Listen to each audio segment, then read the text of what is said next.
Well, hey there, Streakers. I have wanted to be talking to you for quite some time. I got another article in my inbox. I've been getting some good articles in the inbox that have led to a little bit of conversation about streaking. This article that I got in my inbox just recently is The Art of Saying No.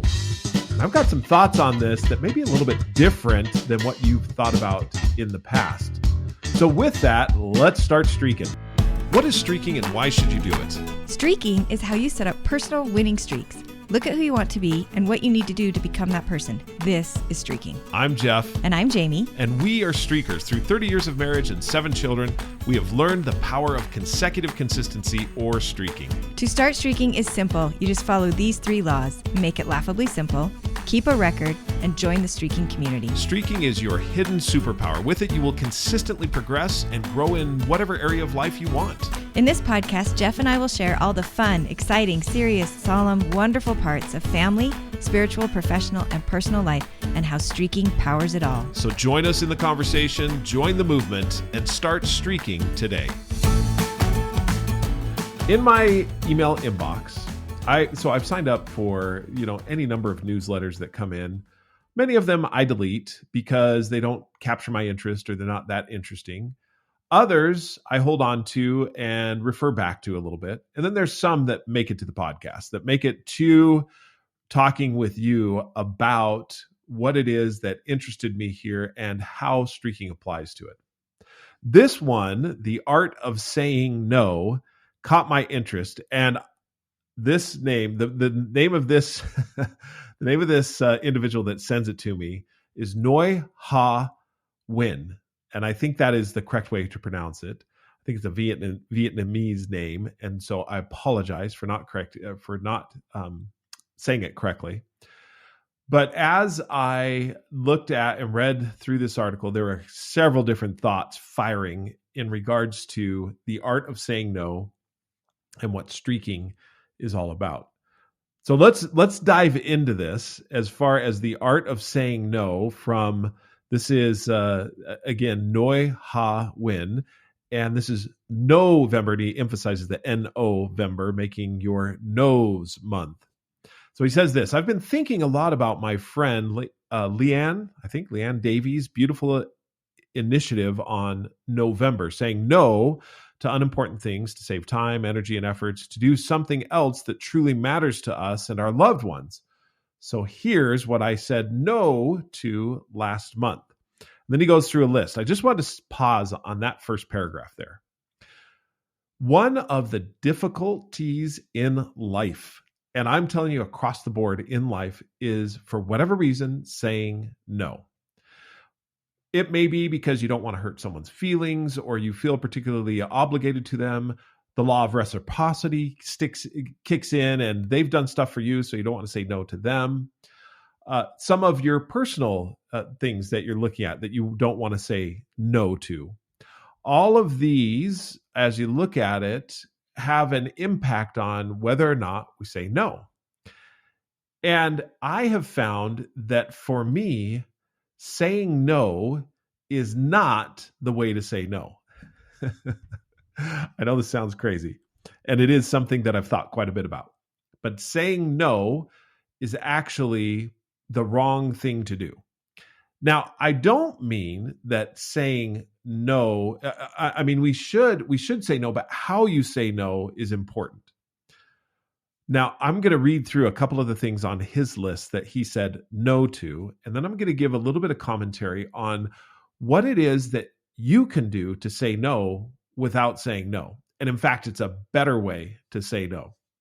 This is what he said no to. Number 1, to read bad news, saying no to that. To watch negative news. To have lunch or dinner with the people I didn't see as important. To business opportunities. This is number 4, more than 3 that I didn't see the real value in our partnership. Number 5, to compromise with the ideas I didn't believe. Number 6, to check in at new places, respect and honor those who did good service is important. Number 7, to classmate reunion. I was never the activity I like to do anyway. Number 8, to celebrate unrealistic fames. We are in the world of too many fake stuffs.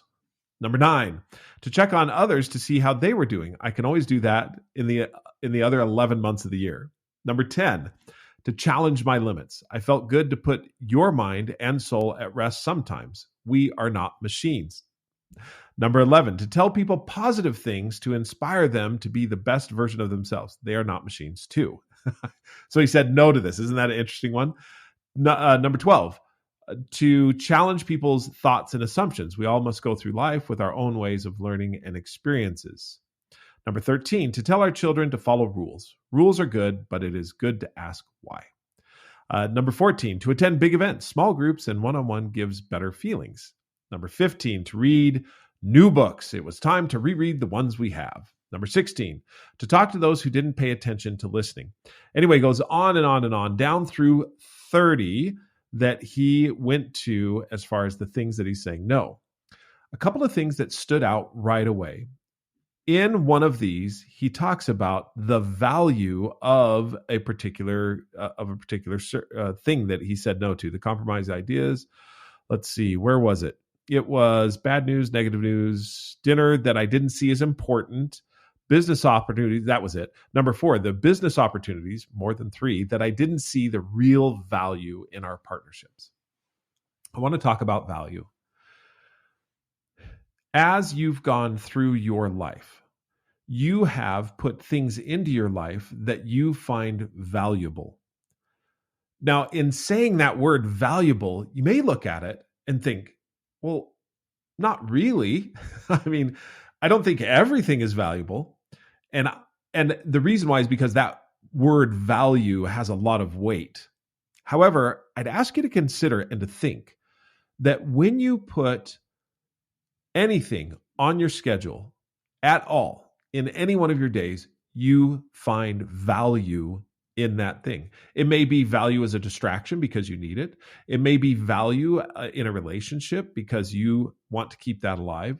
It may be value because it's a personal project of yours or a passion that you want to follow through with. And therefore, you put those things on your schedule or you put them on your activity list of things that you want to do. Each one of those things at some point had value. Even the social media through which you scroll has value. Otherwise, we wouldn't do it. There is something inside of each of us that maybe values the variety or the entertainment factor. We find value in all of those different areas, even in places where we want to just, don't say anything. I'm going to do it behind the scenes. I'm going to scroll through social media for the next hour. When you're doing that, yes, there will be times where you'll wake up from an hour scroll session and think, what in the world was I just doing? However, there was value in it for some reason for you.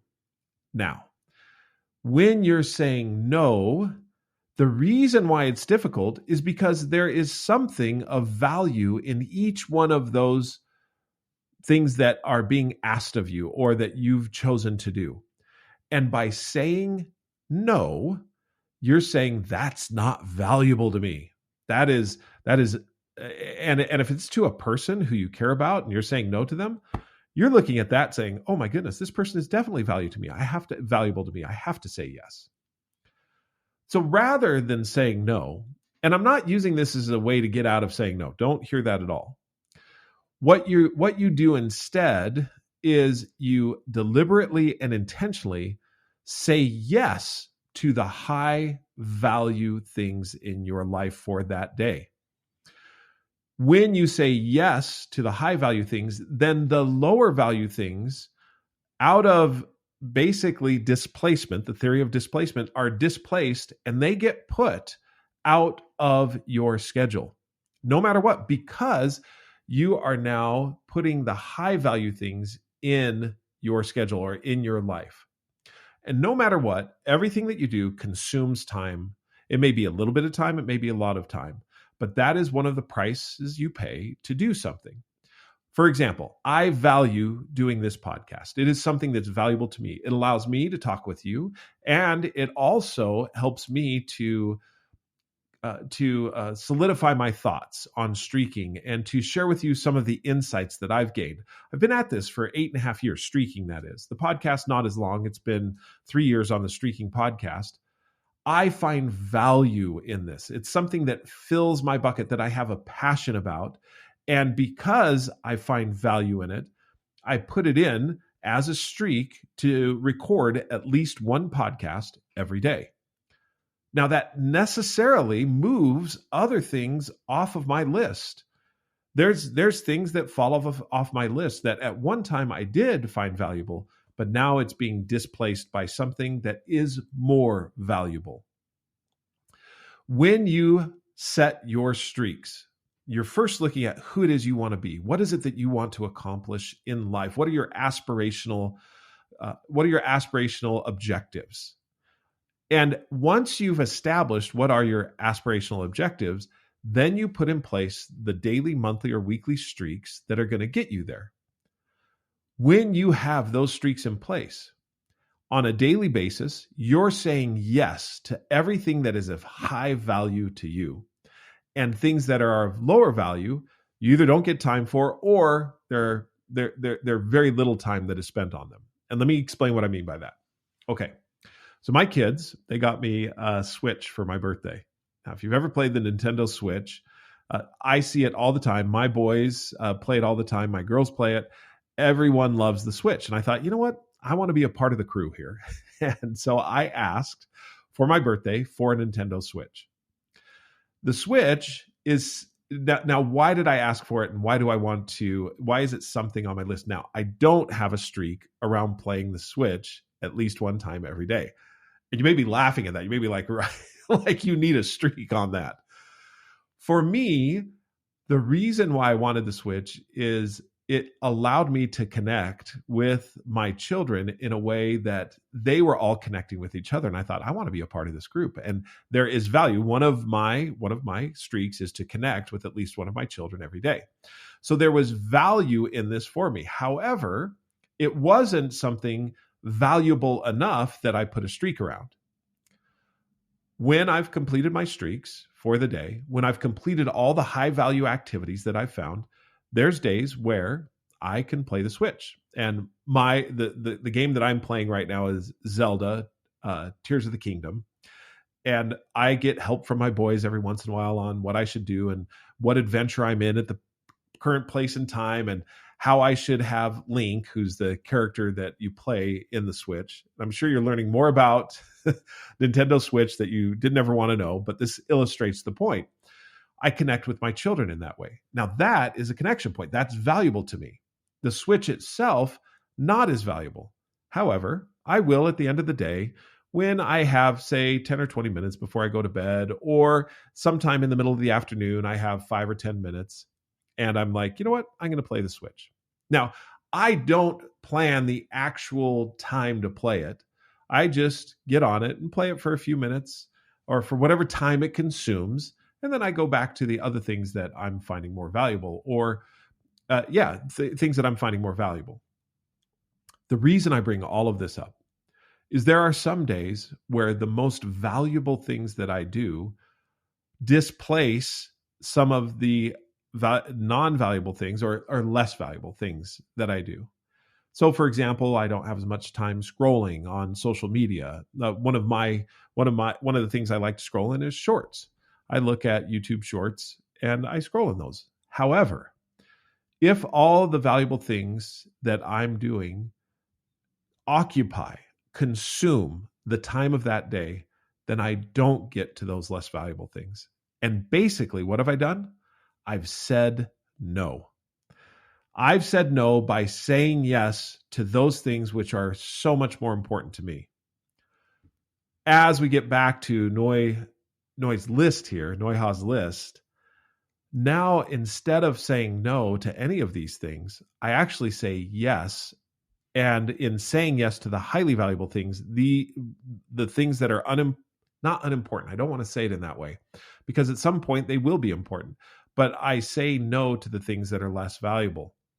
One of, he talks about in here, check it, this one, number 9, to check on others to see how they were doing. He said no to that in the month of November. Why? Because he can always do that in the other 11 months of the year. What I would say to you is if you have a streak, you don't even think about this. It doesn't have to be something that's huge. And I have a streak to contact at least, so important people, one of my children, to contact Jamie, most important person in my life, and my children, next most important people, at least one time daily, one of them. The other thing that I have is to connect with someone that is in my either personal or professional network at least one time daily.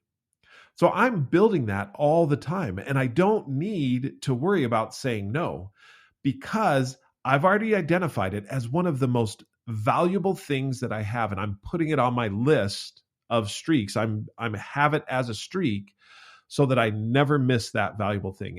It's completing for me that process of being a person who is, and my B statement on this is to be a person who is I'm a caring and compassionate friend, neighbor, and minister. And what I look at is those connections I want to continue to build. And so I set a streak around them.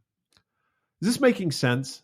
As I explain all of this, how to say no is to put in play the things that you value most and then put streaks around them. And I'm telling you right now, the less valuable activities that you put in your life, they'll make it on the schedule every once in a while. But you will always be doing the most valuable things. There are times where I will do a streak audit. I'll look through my streaks. I did this just the other day, and I'll audit all of my streaks and say, are these still the things that are most valuable to me? And if the answer is no, then I start to retire streaks. For example, last year, or maybe the year before, I'm not sure. I'd have to go back and look when I retired this streak. But last year, the year before, I had a streak of reviewing at least one vocabulary in a foreign language every day. And that streak was 1,782 days old. As a matter of perspective, just looking at a 1,782 day streak, as we consider that, I'm just going to pull the calculator out here, 1,782 days divided by 365, that was almost 5 years, 4.8 years of reviewing at least one vocabulary word. And it was typically Italian. I did a couple other languages for a little bit, but Italian is the one because that's my heritage. And I was finding value in studying the language from where my grandparents came. So as I studied that and was learning it, it was about, I did a streak audit and I asked myself the real question: is this valuable enough to me to continue to have a streak around? And I found that no, it wasn't. I had studied as much as I wanted to. I had learned as much as I had wanted to. Do I speak any amount of do I speak any amount of Italian? No. Sometimes I understand a little bit. But that was not the purpose of the streak. The purpose of the streak was really to not get fluent in another language. It was to review and to study the language that my grandparents spoke and that I could now have a little bit of an appreciation around that culture. Because in language inherently is a lot of culture. I had accomplished that, and I found that it was time at 1,782 days to retire that streak, and I did. So what I look at is what was once valuable and that I was keeping track of was now not as valuable. Do I every once in a while pull open and look at Italian for one reason or another? Sure. But it is not a streak anymore, and I don't plan for it to be a streak. Might I resurrect it at some point? If, say, for example, Jamie and I were going to travel to Italy and I wanted to resurrect that streak to get more familiar with the language and learn some of the phrases that I might be using when we go to Italy, sure, I may do that. And at that point in time, it will go up in value such that other things will be displaced. When all is said and done, more is said than ever done, except in streaking. When you decide to set your streaks around what you value, you don't have to say no. What you do is say yes And by saying yes, that says no to some of the other things that you don't want in your life. So as you go through, make November, December, January, February, March, April, May, all the different months, make them yes to the things that you find most valuable in your life. And then you'll find that you don't have to say no, which is actually a pretty cool thing. If you'd like to find out more about streaking, you can order the book from Barnes & Noble, Amazon, or anywhere books are sold. Also, download the Streaking app, where we post on a regular basis different things that we've learned about streaking. And when I say we, I mean the founders of streaking. That would be me, Jamie, Talon, Dave, Laurel. We all talk about streaking all the time. And if you want to learn more about it, you can there. And you can mark your streaks. You can share your streaks. The other thing, too, that you'll learn in the Streaking app is there's a lot of people out there that have streaks that they're doing for good and wonderful reasons. You can adopt streaks that you may be interested in keeping up with for a time. There's all kinds of improvements that are being made to the Streaking app all the time. One of the ones that's coming out that I'm excited about is the ability for you to invite someone to do the streak you're doing. So you can send it right out to them and invite them to do it. That one is right on the heels. That's going to be an exciting one because, again, you can invite people to do the same streak you're doing. Thus, friends and family and everyone can have that opportunity, and you can join or you can create a community around that. Until we talk again, hopefully you have a fantastic day. And as always, keep streaking.